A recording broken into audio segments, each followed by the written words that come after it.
Hello guys, আমাদের এখান থেকে মিছিল যাচ্ছিল। এবার আমি তো ঘরে কাজ বাজ করছিলাম, ওরা চাউমিন টাউমিন করেছে তাই আমি দিচ্ছিলাম।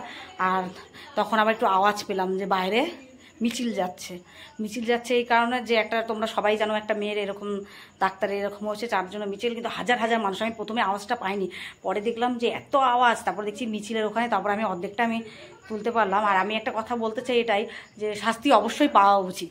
আজকে একজন ক্রাইম করবে, ও ছাড়া পেয়ে যাবে, ওটা ওরা ওরা ওরা আরও সাহস পেয়ে যাবে, না নেক্সট আমরা করবো। কিন্তু এটা তো ঠিক নয়। সবারই ঘরে মা বোন আছে ভাই, তোমরা খারাপ নজরে কেন দেখবে? একজনা গরিব মানুষ ছেলে মেয়েকে কত কষ্ট করে পড়াশোনা শেখাচ্ছে, করছে যে বাইরে নিজের পায়ে দাঁড়াবে। তাহলে সবাই বলে যে না, মেয়ে ছেলে কোনো মানে নাই, মেয়ে ছেলে সমান।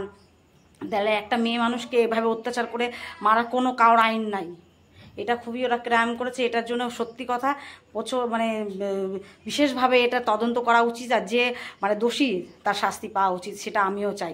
কেন এইভাবে একটা মেয়েকে এইভাবে করাটা উচিত না। আজকে অন্যজনের মেয়েকে করছে, আজকে আমার ছেলে মেয়েকে আমি কষ্ট করে বড় করছি, আমার মেয়েটা বাইরে যাবে, পড়তে যাবে, এই যাবে, তাহলে তো আমরাও তো মা, তাহলে আমাদের মনেও তো ভয় থাকবে যে এত কষ্ট করে পড়াশোনা করাচ্ছি।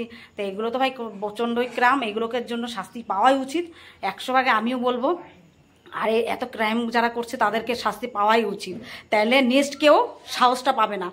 আর আর যারা কষ্ট করে ছেলে মেয়ে পড়াচ্ছে, তারা যদি মেয়েকে বাইরে পাঠাবে পড়াশোনার জন্য, তারা কি হিসাবে পড়াশোনার জন্য বাইরে পাঠাবে? তার মাদের তো আতঙ্ক থাকবে যে আমার বাচ্চাটা না এরকম হয়, আমার বাচ্চাটা এরকম না হয়।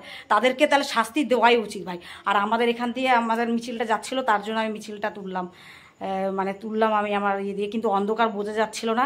কিন্তু আমিও এদের মধ্যে একমত, এদের যারা এরকম করছে, ক্রাইম করছে, তাদের শাস্তি অবশ্যই পাওয়া উচিত।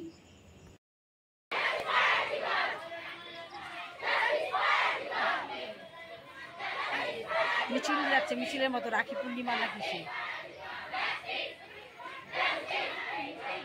এইটা কিন্তু ওর মনে হচ্ছে ওর দাদাদের বাড়িতে পড়ায়, সেই বাড়ি থেকে, তাই না বাবু? দাদাদের বাড়ি থেকে মনে হয়েছে।